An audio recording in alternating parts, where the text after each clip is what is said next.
Hey, this is Andrew Pifko, and I am stoked to be talking with Chris Gordon on Hellblazer Biz. Good morning, good afternoon, good evening, and good night, you lovely people out there. You're tuned in to Hellblazer Biz with your host, as always, me, Chris Gordon. Thank you for tuning in. Appreciate your support, as always. Please support more by retweeting, sharing on YouTube, sharing the videos, watching the videos on Buzzsprout and on iTunes. Also, Amazon Prime UK, you can see some of my interviews on there, as well as Roku and Vimeo worldwide. So if you subscribe to those, please go on there and watch them that way as well. Thank you. This week I have a fantastic guest for you, currently seen in Daddy Issues, which is across North America. It's on iTunes as well, which is a film centering around Maya, a queer pixie artist who meets and falls madly in love with her insta-crush Jasmine. All gumdrops and fairy tales until Myers discovers Jasmine's passionate relationship with a sugar daddy, Simon Craw, who is played by my guest today. He's also on the small screen, appearing in the Robin Hood-esque type Dwight in shining armour, recurring regular as a voice in multiple characters on Netflix's Carmen Sandiego, alongside Virgin's Gina Rodriguez. And he's just finished rapping Greek gods with comedy icon Mel Brooks. Awesome. Mel Brooks, comedy genius. Anyway, without further ado, I shall introduce to you to the fantastic, brilliant Andrew Pifko. And I have the absolute pleasure of the company of Andrew Pifko, a Canadian actor. So, hello, Andrew, again. Pleasure to be here. No, I'm honour's all mine, and it's great to chat to you. We've already had a good fun few minutes already getting sort of bringing this up. So this is going to be a nice relaxed conversation. I've got a few questions I've thrown together. Okay. Hopefully they'll mean something to you. Fantastic. I'm sure they will. Because also I'll start off because you're not just an actor. Well, you're an actor now, but obviously you've got such a breadth. What's the word? Breadth, I think, is the word I'm trying to find here. I could probably think of a better word in German, because they have a word for everything. Es ist ausgezeichnet, my career. Ja. Sie haben recht. So yeah, but you actually hold an honours degree in zoology and microbiology. I mean, that picked out. I mean, things that I've been reading about, that stood right out. I mean, my son wants to be a marine biologist, so he'd be really interested in that. What drew you into zoology and microbiology? I went to where I went to high school. Did you ever? Do you remember the TV series or the movie Fame? Yes. Okay, so it was sort of based around that high school, and it was called that high school in New York, which was I think it's called LaGuardia School for the Arts. So in Canada, in Toronto. There's a school called Earl Haig, and it has something called the Claude Watson program. Earl Haig is a pretty amazing place. There are three disciplines that they have there. There's the academy, which is sort of academic elite sport for Olympic caliber athletes in training and preparation, and also Claude Watson. And I was involved in not the sports side, but the Claude Watson arts program and the academy. It's a lot of crossover because, especially with something like musicians, their mathematics skills, because of the way that they approach music, the Venn diagram of their skill set allowed them to be in both disciplines. So while I was doing the arts, and while I was doing performance, singing and acting, the academic element there was off the charts incredible. That's where I learned to scuba dive, where we started marine biology studies. There was a great marine biology complement that actually took us down to the Hofstra University Marine Labs in Jamaica, where we were studying reef ecosystems, marine biology. So that planted the seed of biology, if you will, and that sort of launched me. I would have gone directly into the arts as a profession, but it was so fascinating, and it was also when I started school.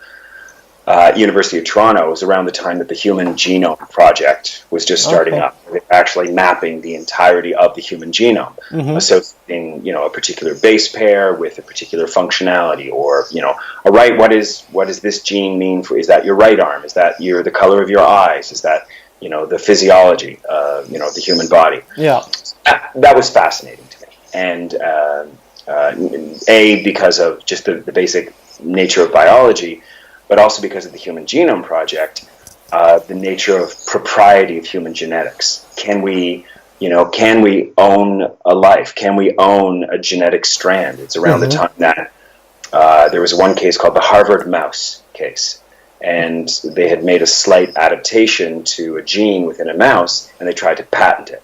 To basically own part of a strand of DNA, which could be considered like unethical or aimless or whatever it is, and all the legal and pragmatic and religious and moral baggage that come along with it. So that was fascinating, and that set me down that path of wanting to really go into some type of genetic patent law. So maybe potentially not so much practicing medicine or research, but getting into the intellectual propriety nature, as it applies to legislation, government affairs, maybe in the private sector. Yeah. All the while, I started to pay for my way through school. I was getting gigs singing for synagogues, singing for churches. I was hired to direct plays, and I was, as I'm titrating chemicals, I'm singing show tunes. So at the end of university, I took off for a year, and that's when I lived in Japan. And in a very small town, so you have a lot of time to think, because you're on your own. Hundreds of miles of nothingness around you. Beautiful area, but I was thinking, you know what? Let's give this a shot. Let's give performance a shot. Came back and just started the grind, small plays to musicals to TV to commercials, and within about 3-4 years, I was paying my rent, basically, through performance, which was great, and I just never looked back. I was going to give myself 5 years, but after 3, it started to, gain traction. And I thought, all right, let's keep going with it. So in a sense, I found my way. I kind of lost my way into biology and found my way back into the arts. So even my parents were like, what are you doing? What are you doing? What are you doing getting a responsible degree? How dare you? Why don't you go into performance? I'm like, I'm going to show you, Dad, Mom. I'm going to get a responsible degree. You can't tell me what to do. So it's it certainly informs who I am. It's not I miss that part of it. But I certainly love what I do, and I'm really grateful for all the opportunities that have come my way. That's fantastic, lovely, interesting story. Yeah. I hear many different stories about how people got into it, I think that's a first. To be fair, especially with you find a lot. So you find a lot, especially with there's a lot of sort of arts adjacent professions. Architects, chefs. Things of professions where there is just a nascent ability to create something absolutely nothing. And so I do find there's a little bit of crossover of people who come into the arts from a separate field, but there is some element of creation. There's a lot of lawyers who become writers, because the very nature of what they do is they have to embellish and extol the virtues of something whose virtues should not be extolled. So to do that is a sense of writing, or is a sense of performance. So it happens, I think, more often than most people think. So I don't know if you can. I can't hear you anymore. That's because I have myself on mute. Sorry. Thank you for that point. I was going to say, I think you are right on that. I was trying not to interrupt you. That's but yeah, I mean, I started out doing acting as well in school, and I wanted to follow that. I was actually going to go to LAMDA. I had a private tuition when I was doing my A level, which is when you're 18, we do A levels. I think you probably know them. And the lady there was an examiner for LAMDA, and she asked me to come and do the entrance exam.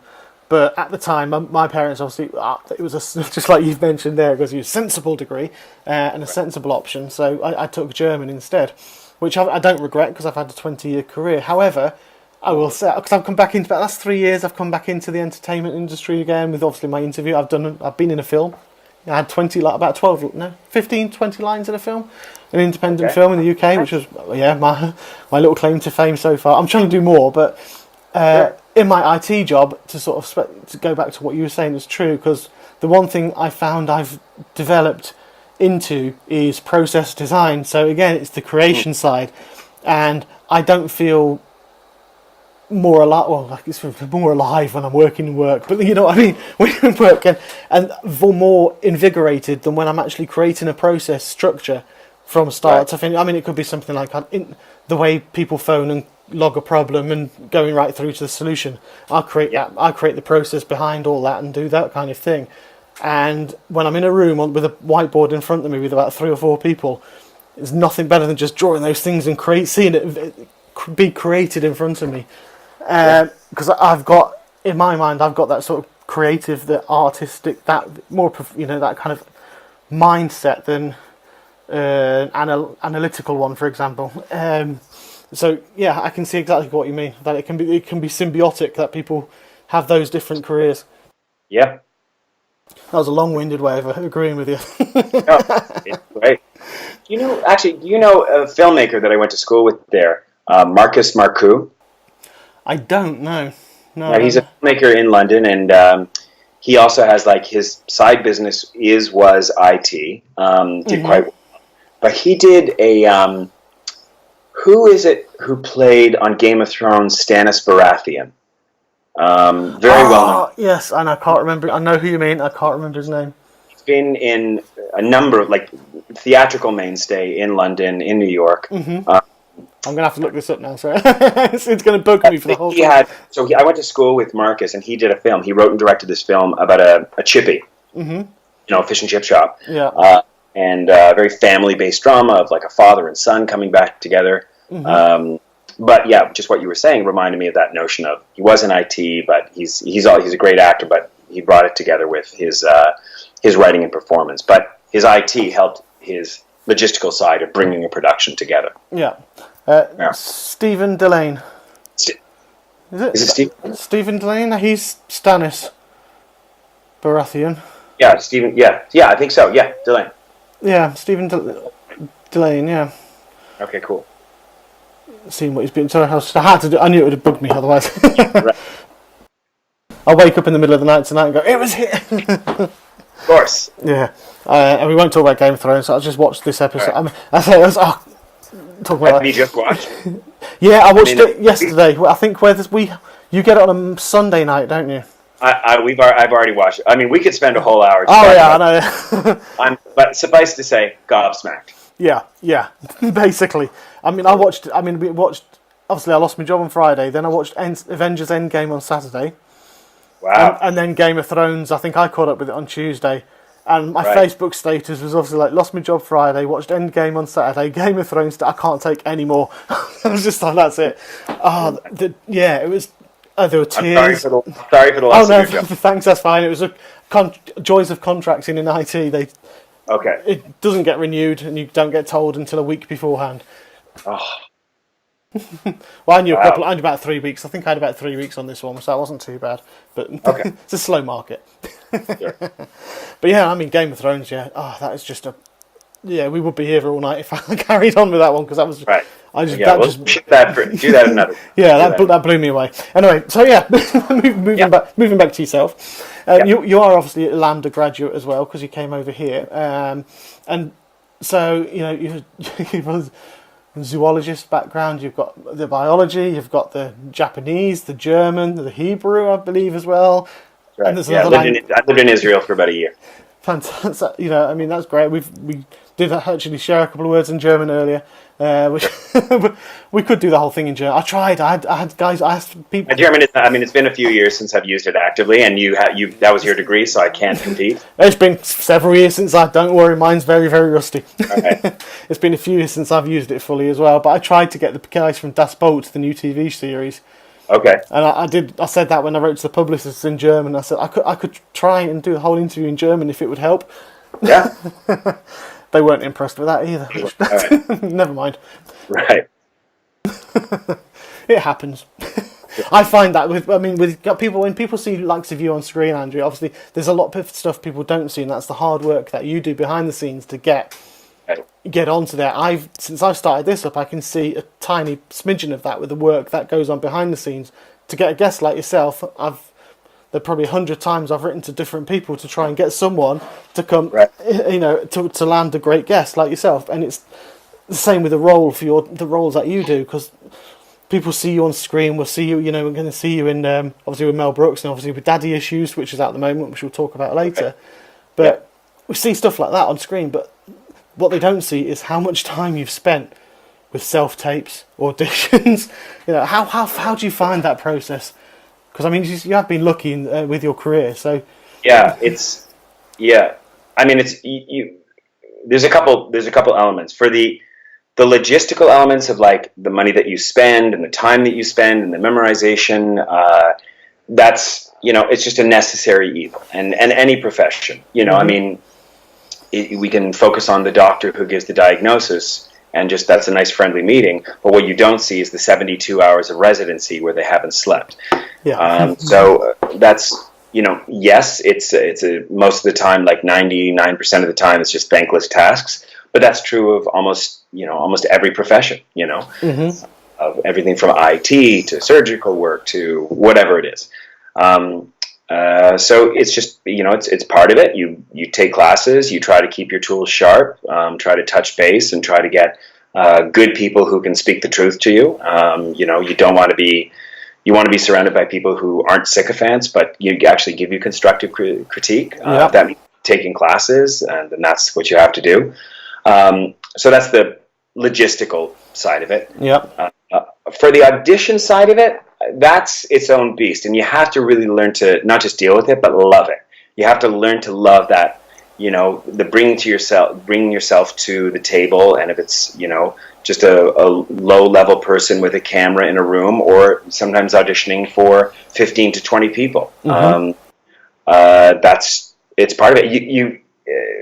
You do need to learn to love it, because if you don't, that's the work. And everything else is the reward. Like the film is the reward, a play is the reward, a musical is the reward. And so the work part of it is you just have to learn to love your job, and auditioning is your job. And just, for those people who say they hate auditioning, from my experience, they tend not to last as long, or they get a quick flame out. Maybe they get a bit of success, and then they're usually gone because they haven't developed the pragmatism for like a long career, and building one thing on the next. So it's different people deal with it in different ways. That when I go to an audition, I do it, and then I make a point of ripping up the sides or deleting it, and just never, and just having a selective amnesia as best you can. So, somebody might ask me, "Oh, how was that audition?" I'm like, I have no idea because I've forgotten about it. It's funny. I was just listening to an interview with Conan O'Brien, and he was likening the notion of each day being one of those Etch-a-Sketch. Those Etch-a-Sketch things where you just turn the dials and it made at the end of the day, you create a beautiful bit of art in the sand or whatever, but at the end of the day, you shake the Etch-a-Sketch and it's gone. And that's the only way, I believe, that you can have the emotional machinery to go to the next project. Is you have to develop the ability to just let it go. Just let it go. Concentrate, give yourself over to it fully when it's happening, and then it never happened. So, anyway, that's my way of dealing with it. That's a great way. I mean, it's a passion that you've got to have as well, and I think you mentioned it there. Some people who don't like the audition and they don't realise, maybe they've gone into it and they don't realise how much of that's going to be involved, or it's just, but it's a huge part of the whole profession, is the fact that, like you say, for the one role you get at the end of the film role, you've got 50 auditions because you've worked hard to get that one role. And you are, each time, I look at it, because with my interviews, what I have to do for jobs, which I'm currently hoping to try. I've got one on Friday. It's just similar to an audition in the fact that you sell yourself, you've got to put yourself across, and at the end of it, you come out with something, and it's that's what, that's the end game. And I deal with it the same way. I try, if I've done it, I'll just Etch-a-Sketch it away. Once it's over with, I'll maybe mull on it for about half a day to a day and just think, oh god, I did awful, oh no. But then it'll be just like, no, that's gone. And then I'll make errors. Like if something went wrong, they'll be like, oh, you know what, that did happen, let me that'll correct. But that's fixing an issue. But yeah, you've got to let it go. And I've seen people who haven't, and they just see them, oh, sort of, oh, can't, mother, can't. And you just become bound. Like I just picture, you see them as like a ball of twine, all just like curled and palsied, and you're like, what are you I don't know what you're holding on to, but you got to move past it. Exactly. You just said that all balled up, then I was just thinking perfectly for your plays as Richard III. It's like you can start to now. It's that Yeah, that's right. Well, if you have that, and you're doing Winter of Our Discontent, then use that twine. Yeah, exactly. Yeah, right? It'll work straight for you on that one. Right. Normally, I say leave your baggage at the door, but if you got really appropriate baggage, bring that carry-on. Exactly. They just found him recently. I don't know if you heard that over in Canada. Richard III. They found his body, or his skeleton, what was left of it, in a car park in Leicester. They were digging up a car park in the city of Leicester, where I think I'm not going to say the battle. I think it was, because the historian people are going to watch it, going to crucify me for that. But I'll just say one of the obviously the battle where he died was around Leicester, and it was in a council car park which they were digging up. And they uncovered the skeleton and dated it back, and it's actually Richard III. That's incredible. Yeah.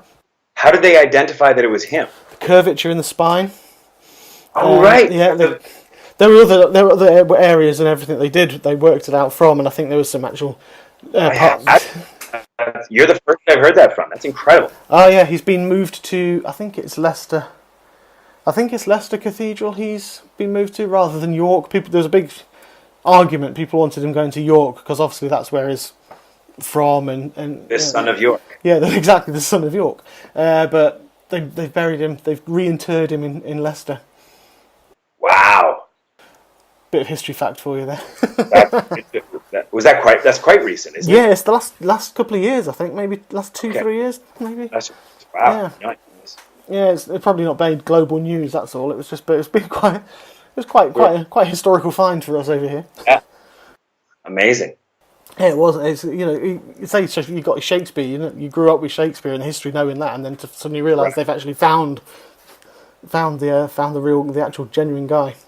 Incredible. Yeah, it's crazy. Yeah. So talking about theatre, you've done a lot of theatre as well. Moving on to that, what's your favourite production that you've been in? I mean, you've done so much. You've done musicals, which I absolutely adore. Yeah.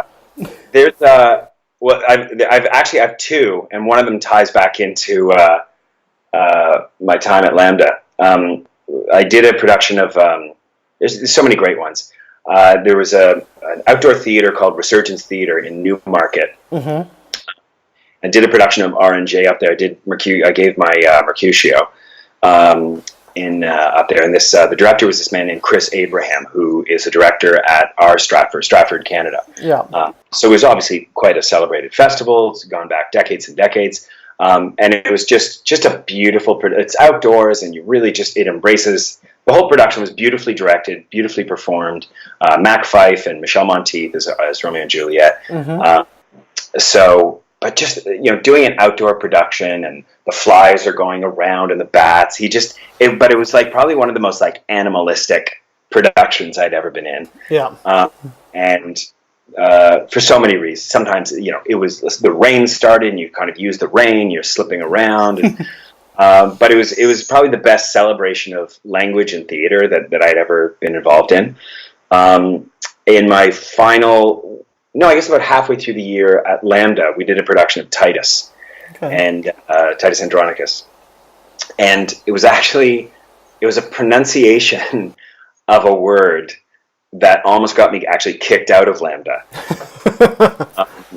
So I'm playing Saturnine, who many of your listeners may or may not know. It's not as well known a play, but mm-hmm. Alan Cumming did that in the film version.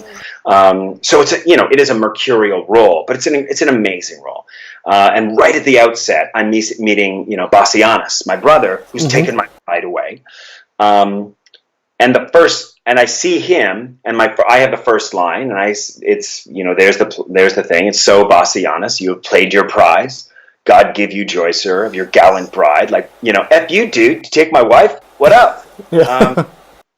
But he's my brother, and he's taken my bride. Yeah. And how I pronounced his name, I was given a talking to and almost asked to leave the school. Because it said, so, Bossy Anus, you have played your prize. Now, in my defense, he's my brother. And brothers and all siblings, calling them each other like poop head, anus, that just seems de rigueur for, for that sort of situation. So to this day, I maintain that pronunciation.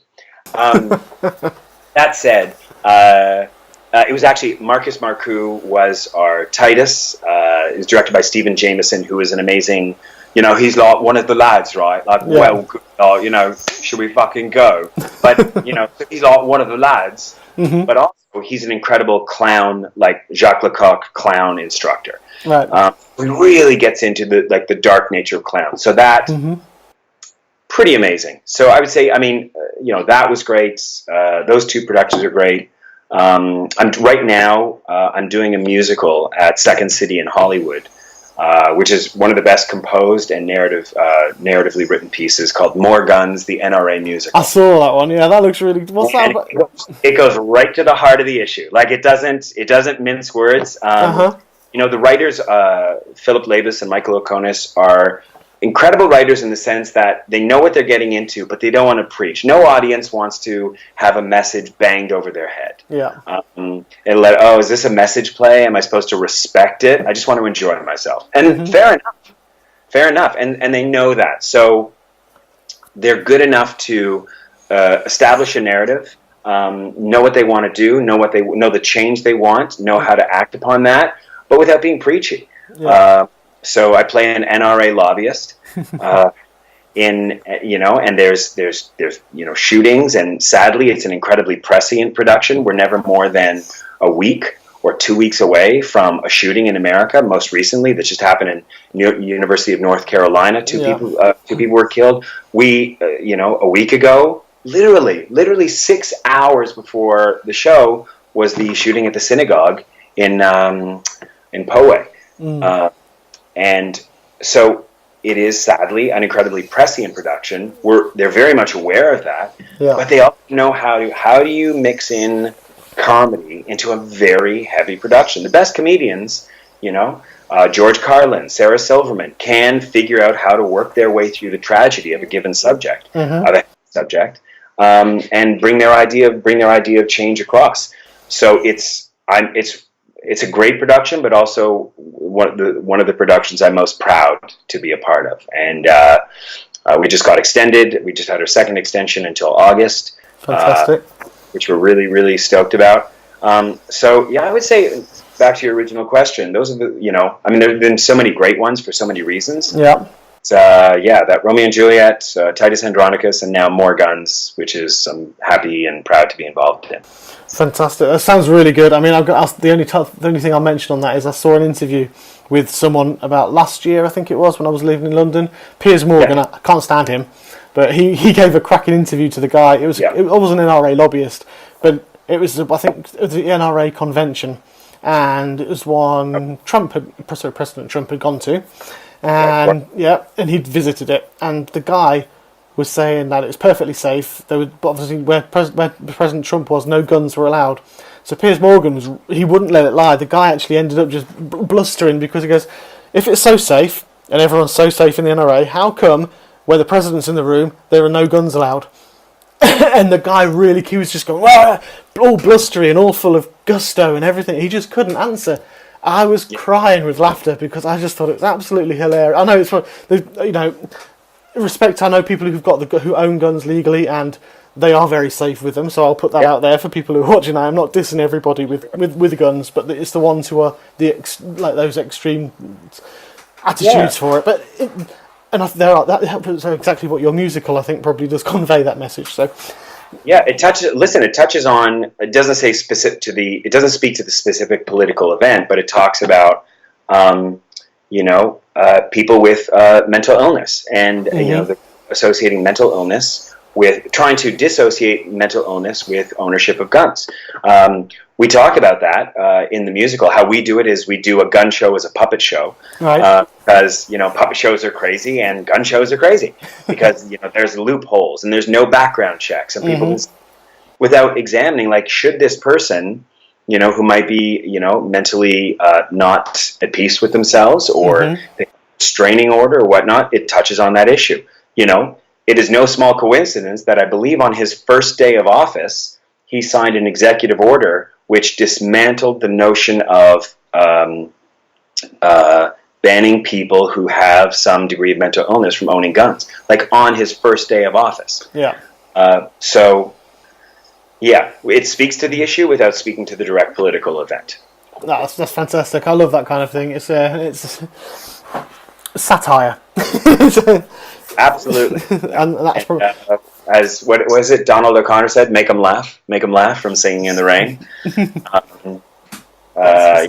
Yeah, that's how you do it, and that's how it should be. That's how it should be done. And that kind of thing's very, very important. I mean, we used to have spit an image. You might remember that because from when you were back in Lambden. Is that the Croft puppets? Yeah, the ones, the really crazy looking puppets. Yeah. Love spitting image. Yeah, we were actually talking about this where I worked last week. We're saying if spit and image was still around, they would have a field day. Not just obviously with that kind of thing over there in the States, but obviously with our own, with Brexit and all of and the characters involved. It would be they should bring it back because it would just be a huge hit. The satire of it all is what people need at the moment, I think. One of my by far one of my favorite sketch shows was a Big Train, Simon Pegg's. Oh yes, I loved that. The ability that he had, like what I loved. I mean, every sketch was the no wanking in the office sketch. Yeah. Is it God and the Devil like fighting? I was about to mention that. Yeah. When he comes in and he's like, he gets him the cake or something. He puts something in his sandwich, and he's like, "What?" And the Devil's like, "What?" What? The cat and the dog amongst their friends who are just like throwing chips and fish and chips at one another.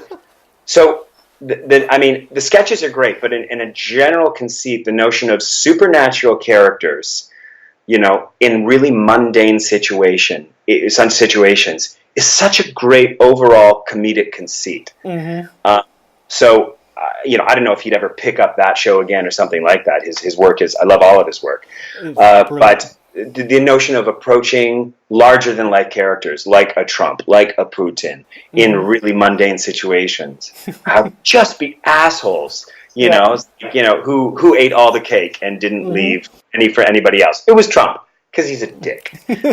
Yeah. And I feel his satirical approach would be just a perfect poison pen. Definitely. You just made my day because hardly anyone heard the big song. Unless I had to turn the light on, so I've just realised it's getting dark. Yeah, don't worry.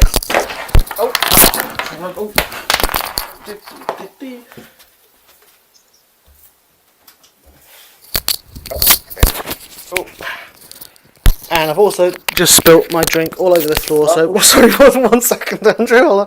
My wife will kill me. Give me 1 second. All good. Now do what you got to do.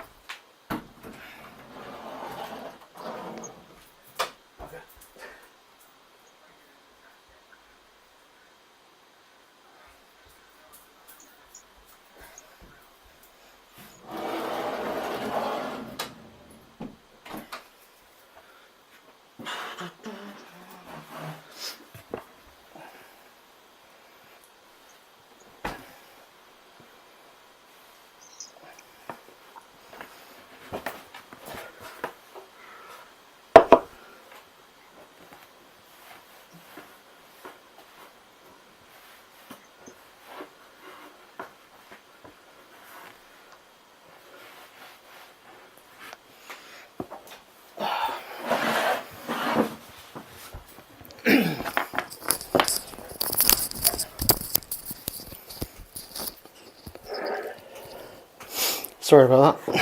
Sorry. All good? Yeah, I just as I went to turn the light on, I tripped over the power cable, which knocked my can all over the floor. And my son's school shirt, which is oops.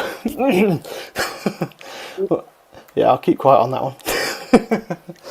Cool. Yeah, so as I was talking, hang on, I'll just write down the time on that as well, just so I know where I can cut 32. 31 minutes. Okay. Yeah, so as I was saying, Big Train. Hardly anyone knows about Big Train. It's one of the.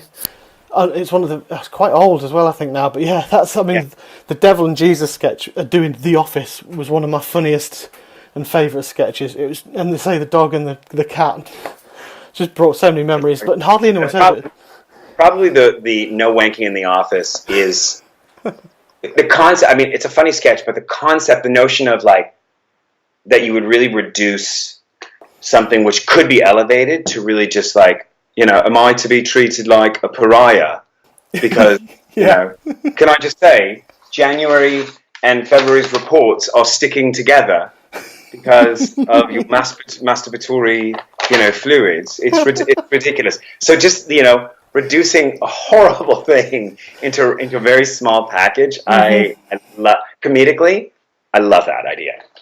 Yeah, it was pure genius. I mean, there's, it's like I say, it's one of Simon Pegg is one of the comedic genius. I met Nick Frost a few years ago as well, and both of them, I mean, together those two are just absolutely amazing. Right. But yeah, trying to follow up on that one now because that was I mean, so it's floored me that anyone, especially over in the US, has heard of Big Train because it's so hard for people over here because they all hear of, I think there's some of his latest stuff they've heard of, and it's like no, it was before all that. It was like right. Before Shaun of the Dead, or what was the series Spaced? I never saw Spaced. Yeah, Spaced. It was before Spaced. But yeah, all of his stuff. Yeah. So it's great. But I've always been into, especially with the wordplay. I mean, I remember like just as a child listening to, it was a radio play that they replayed on CBC with Dennis Norton and Scott James, Frank Powell, called My Word. Right. Okay. My Word, and it was some radio play, but just all these just people you could just like sipping sherry and whatever cocktails, saying like what fabulous words they knew, and just trying to getting the definition of words, and it was just so fabulous, all these it sort of went back to an earlier time of like, let's just talk about fabulous words we know, and that was it. So that type of banter and wordplay was pretty amazing.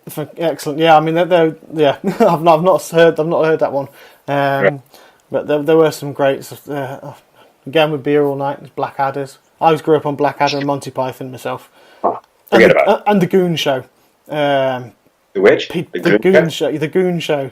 That's another one in the 60s, I think. Harry Seacombe, Peter Sellers, before Peter Sellers became Clouseau. And Spike Milligan, if you've ever heard of Spike Milligan, which you must have done possibly as a comedian. Yeah, sounds familiar, Yeah, he had on his gravestone, bless him, Spike Milligan, I told you I was dead. No, I told you I was ill. That's on his gravestone. Just trodden in the spilt drink. Okay, so moving on from the Big Train, if we can, is back to yourself. Obviously, theatre's not just the only thing that you've done. Obviously, you're a voice actor as well as a screen actor. You've got a recurring role in Dwight in Shining Armour, I believe. Yeah, that's on camera. That's not a voice. That's an on-camera one. Yeah, sorry, I distinguished. I did mean that, but I just kind of melded the questions into the two. Nice. So can you tell me what's Dwight in Shining Armour about? Yeah, it's this amazing. It's an action adventure comedy show, ostensibly for kids, about this one guy, Dwight, who drops into a portal in time and space, and he goes back to a mystical fictional land that's set in around 1300, 1400. And he brings, so the show goes back and forth between that mystical land and present day. So you get all these larger than life creatures and dragons and whatnot that come from that mystical land to present day. So it follows the adventures of Dwight and Princess Greta, who he awakens from a 1,000-year slumber. And it's an amazing series that, in much the same way that Sesame Street or the Muppets can entertain the kids and the adults at the same time. Like there's always like a double entendre or a character that would resonate with the adults. I remember on the Muppets they used to have like Placido Flamingo, and it was an opera singing flamingo. And so it's written well enough. It's written with that double-edged sword. That it can actually hit both crowds. So I've been fortunate enough to come back a few times in a few episodes as Macklin the Fox, this shape-shifting character. I'm kind of a Robin Hood who sings to you and then shoves a knife into your heart. Lovely. You do. And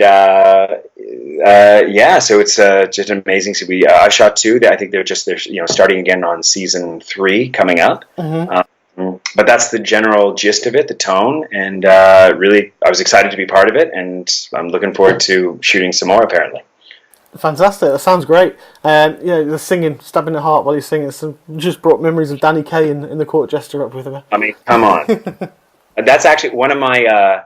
Is it the Court Jester or was that where he sings Tchaikovsky? Was that Lady? I don't know if it's a Tchaikovsky. That's the pellet with the poison and the flag with the dragon. The flag with the dragon has the brew that is true. Yeah, no, the pellet with the flag and the flag with the dragon and the pellet with the poison has the brew that is true. Mm-hmm. And the vessel with a pestle, the vessel with the pestle, and the chalice from the palace. And the chalice with the palace, and the vessel with the chalice with the palace is the brew that is true. The vessel with the pestle has the pellet with the poison. And then, So genius. So genius. So, similar vibe. Yeah. Excellent. I mean, that was one of my dad's favourite films of all time. It was just, I'll keep an eye out for that myself, actually, because it sounds like very, very my humour. It's so great. Yeah, I think it's the first 5 episodes are now online on BYUtv. Great series and a lot of fun. Brilliant. I will definitely watch that, because I say from chatting to you for the past 40 minutes, it's just I've worked out. I think we've got very similar comedy sort of. That's great, man. Yeah, the way our what's the word? Comedy likes is for a word of a parallel. Yeah. Interest. Yeah, that's the one. I think. I just can't speak anymore. I've lost my words. So I mean, you've done a lot of voice acting as well, and you've done The Godfather in games. So how did you find that? How did you prepare for a role in that kind of a role compared to being on screen? Well, I will say so The Godfather was a project. I guess that was about 10 years ago, and there's a new one. Which has literally just been announced as of about 2 days ago, which I'll tell you about in a second. Excellent. And that's very exciting. It's a big one. But it's the beauty of modern motion capture is that you no longer have to go to the technology. The technology comes to you. And that's not just body movements or where you have to be. I remember early on in early iterations of the technology, you had to be a little bit more exaggerated because it didn't have the finer collection of movement. But now it's absolutely specific and absolutely clear. So when they're putting all of the dots at every little loci of movement, they can collect all of that, and it's really, really quite incredible. So the preparation used to be a little bit more physical, a little bit more extreme, but now I have to say, especially in this most recent project, you bring whatever acting skills you can, which is, in fact, you can bring more subtlety to it, and it's all the tools that you bring to any other performance. You do the same same style, same whatever you're going to do, digital environment. And you try to, kind of let it all go. You've got the dots on your face, you've got you're wearing the Velcro suit, and you've got the monitors, you've got a camera right here. But like any, technological environment, you just have to sort of see through it and just, connect to the person, and connect to the beat that's happening. It used to be when I was doing The Godfather, there's a moment where I have my love, and I was playing the game player, I'm holding her in my arms, we're kissing goodbye, but we were just a bit too passionate, and the technology wasn't there. So when we got up, the little movement balls that were on her arm were suddenly Velcro to my arm. Oh, and no. in the real-time rendering of what was happening, I basically had ripped her arm off of her body. I was like, oh my God, I'm sorry. So that was unfortunate. That kind of falls in line with The Godfather, though, really, doesn't it? Yeah, maybe you shouldn't have ratted out on us. Yeah. Then you might have had your arm. All right, lesson learned. Thank you.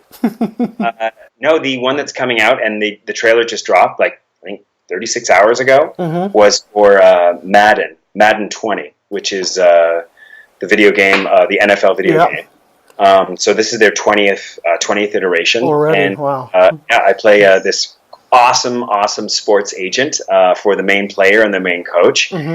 just kind of, I mean, we did the script and we did all they obviously it's incredibly well organized, the different trees of what you're doing here, and then how does that option affect this option. Yeah. But they let me kind of fly in terms of improv, just like moments here and there, and it's more. With Madden 20, they're getting a lot more into the negotiation process and like sort of behind the scene, behind the football game, and that's where I come in. And it was amazing to be part of. It was amazing to see, because they know their gameplay so well, their technology so well. It gives you a much bigger sandbox to play in. Vocally, performance-wise, the subtlety that you can actually bring it right down, and they can still capture all of that. Yeah. You look at some of the B-roll that's out there of Benedict Cumberbatch as the dragon. The Hobbit, wasn't it? The Hobbit, The Hobbit. You see just like every little eyebrow move and like nostril flare they're picking up. So it's a similar technology, if not the same technology. So it's amazing to bring a comedic, subtle element to a massive, massive franchise like Madden. That is a fantastic role. Well done. Congrats on that. Cheers. I know they called it because I've had a few guests who've been in Assassin's Creed. They were assassins in that. Sweet. Yeah, so I know it's not motion capture anymore because I got told off. Well, I got corrected, should I say. It's performance capture, they call it now, because of exactly how you've just described it, rather than motion. Come on, whatever. Yeah, that's what I was told they call it now, because you've got to do the full performance rather than just the moves and stuff, yeah. So... I mean, listen, I do it, and potato, yeah. I'm not going to be picky about it. So, anyway, you were fine. Your verbiage was fine. Yeah. They say tomato, I say tomato, yeah. Right. You say tomato, I say performance capture. Yeah. That's the one. Exactly. So you can tell which one's the comedian out of the two of us. Awesome. Excellent. You've also worked with some amazing people in your time. I mean, you've got obviously the Stella Artois Super Bowl commercial, which was no small feat, was it? That was Sarah Jessica Parker and Jeff Bridges. How were those two? How was that working with, Absolute delight. And this is the one thing I've absolutely found, and this has never not been true. The bigger the star, the better their work ethic. And that's probably tied to why they are such a big star. And that's in terms of how they are on set, how they comport themselves with other performers who might not be at their career station in life. And that was absolutely true. Incredibly gracious, it's because of the time constraints of a Super Bowl and a commercial, and it was 2 very long days. The first day was, I think, 20 hours. The second day was around 22 hours. And that's with, locking down a city block. That's with, hundreds of extras and crew and months and weeks of preparation on behalf of the production team. So what could be, a diva scenario never devolved into that. Wow. And it was for, considering the money that's being spent, the wattage of the stars that are involved, it could have been a pressured scenario. Yeah. And it was such a pleasant surprise. And the director was just really he knew what he was doing, so he's just kind of chill, and that allows freedom of subtlety, which is great, because you want to paint with a slightly finer brush, and oftentimes you're not the time or the constraints don't allow you to. So it was I was really pleased. Obviously, it's a great gig, but I was pleased to be part of the whole process and see how well something like that can run, both logistically and creatively. That is fantastic to hear about, such names. I mean, I spoke to someone before on my show who did an independent film where Sam Jackson was in it.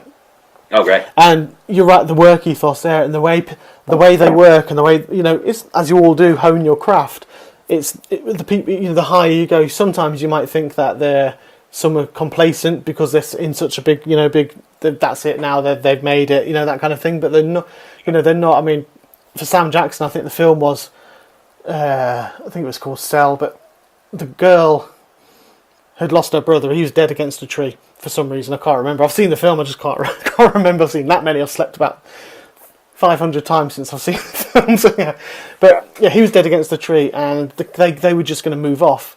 But she said she went to just turn round and go back. She decided on the spot, an ad lib, her character wouldn't just leave the brother. She, you know, obviously they were in their 20s, so she spent 20 odd years with her brother. She just went like that. She turned to go back just to see and look at her brother one more time, and immediately she felt an arm go out, block, open up, slowly turn her back round again, and then say to her, "You don't want to remember him like that," and then carry on. And it was Samuel Jackson knew exactly what she was going to do and what she was thinking at the time, and was that switched up, rather than be precious about it and say she's blown the scene and this, that and the other, you know, blah blah blah, which is how you've just explained what could have happened on that commercial with the hours. Instead of just going into that, it was immediately, no, we'll work, yeah, I know what you're trying to do, we'll work with it, and it made the cut. It made the final cut, you know. And to hit, that's what I love about talking to actors like yourselves, because you are, when you're on a set, you all get so in tune with each other. A lot of the time, not all the time.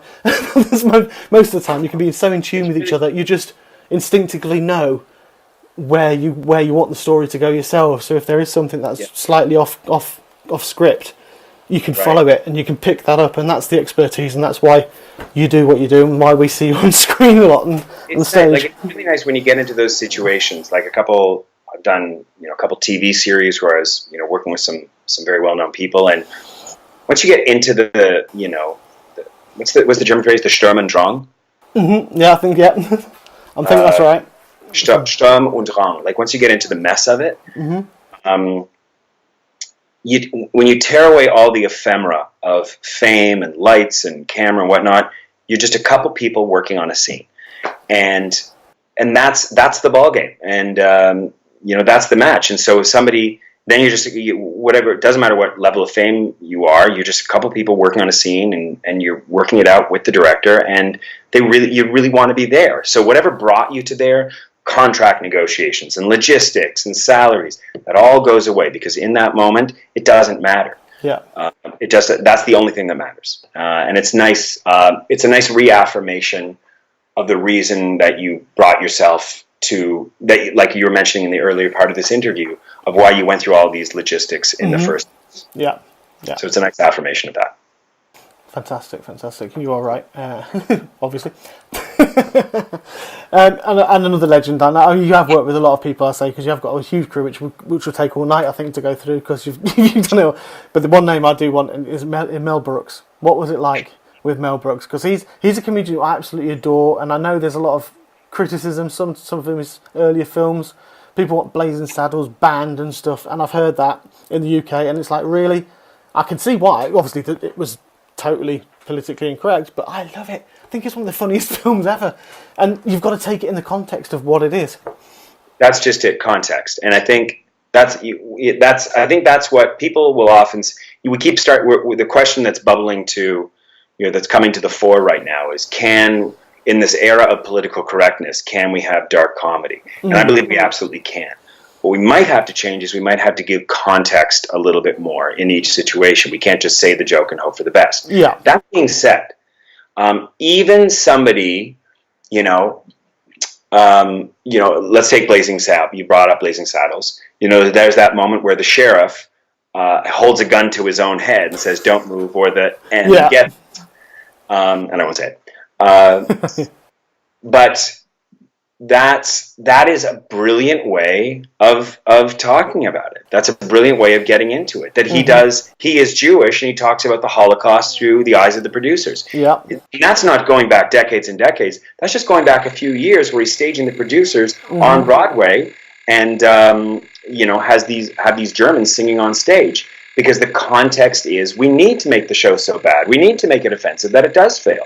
So I honestly, people say, well, we could never make that today. I do believe we could make that today. It would just have to be contextualized differently. You talk about the selective religious hypocrisy that they show in the Book of Mormon, and they've established the context where they show the hypocrisy of religion, of, trying to be messianic for these African people when their lives are just really horrible. We're not trying to gloss it over.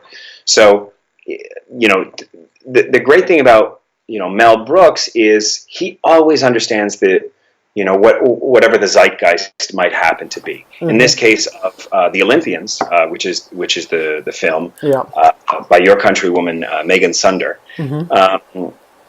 and I think it just showed in London, or it's about to show in London,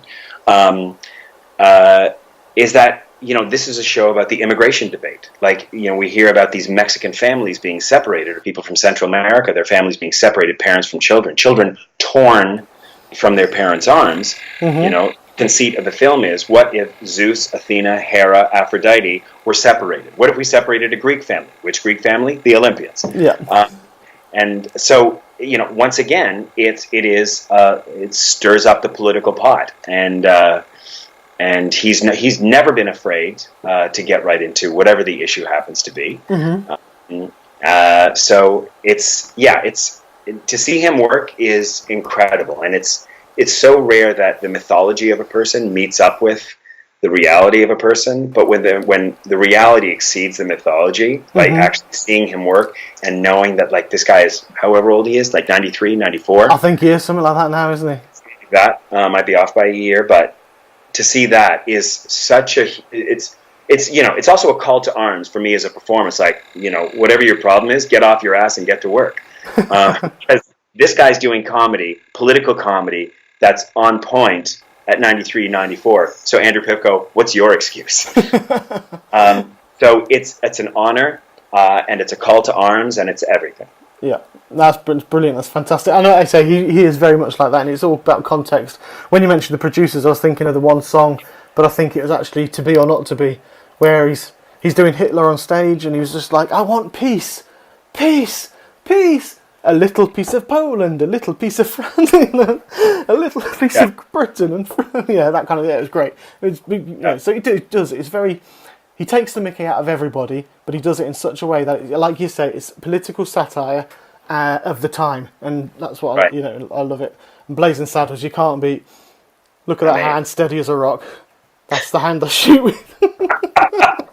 Like, just like from Spaceballs to the 1,000-year-old man to, it's just, it doesn't end. It's just an infinite well. There is. And also, going back to yourself again, currently on screen, you can be seen in Daddy Issues. Now, you play the lead role in this. I play the titular role. Yes, you do. The one who she has issues with. So everybody has daddy issues in this film. I do. The girl who plays my daughter, who is the lead, played by Madison Lawlor. So, yes, the issues that we carry with it. It's a beautiful film about love, and it has an amazing LGBT expression of love. It's about the fluidity of sexuality set up against, and that's the beauty of the film. And that's the sweet, the savory is, an estranged father-daughter relationship and how we come to terms with that.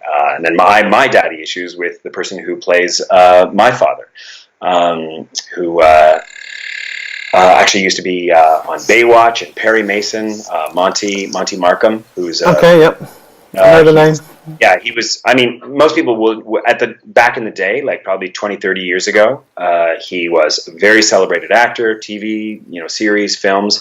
Sort of took a break to become a documentarian and became a story documentarian at that. But an incredible performer. So it's love that drives the film. It's an estrangement that pulls the film apart, and that's what drives the narrative forward. And it speaks to the ability, the great ability of the writer Alex Bloom, to really have an amazing meter of of always having the audience be 2 steps ahead. Yeah.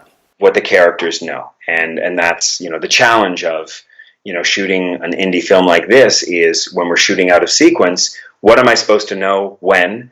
And when does the audience know more than me? And when is my character supposed to know what?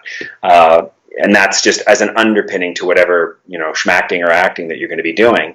That's a bit of a logical dance that you have to play in terms of figuring out what you perform on a given day and how and what do you know when. So that's when your charts and your maps start coming in that I make for myself as an actor. Like, okay, I can't know this yet because she hasn't been there, and X doesn't equal Y yet because of Z. Okay. Excellent. It does sound like that was released recently as well. Was it April the 19th? Was it? Or this week? Yeah, Friday. Yeah, Friday. Where can we watch that? You can watch it. It's iTunes, it's Google Play, it's on demand. Basically all the major streaming platforms. Fantastic. Yeah. Cool. That'd be fantastic to go and see that. Again, it sounds a great sort of a good film to sort of get into. And I love the ones that tackle those kind of issues and those kind of the angst and stuff around things like in society. And it's, so yeah, it'd be a good one to watch. Daddy issues, that is. Please do, man. Excellent. And sadly, this does bring us towards the end. Sadly for me, I mean, you've been chatting away with you for an hour. You probably I know your time is valuable, so I really appreciate that. No, I really appreciate the time. Thank you so much for having me. No, you're welcome. I'm going to say I've got one signature question to leave you with. Now, this one, 2 years ago, it's usually last year, but now we're in 2019, so 2 years ago, a guest on my show was an actor. He was in Star Wars: Return of the. Basically, he was Nine Numb. You know the guy with the monkey face who was in Return of the Jedi. Flew the Millennium Falcon with Lando Calrissian at the end. Red and blue jumpsuit. I think so. Yeah. He's the only one of a minor character to survive throughout the entire new trilogy as well, apparently. But that's by the by. He's also worked with Jim Henson for 30 years. Yeah. So someone sent a question in for this guy, and I thought this question is so cool. I want to ask everybody. Yeah. So if you could, it's an off-the-wall question, by the way, Andrew. But I think I'm waiting for your answer after we've been chatting. I'm just thinking, yeah. If you could have a Muppet created after your own personality, what Muppet would it be and why?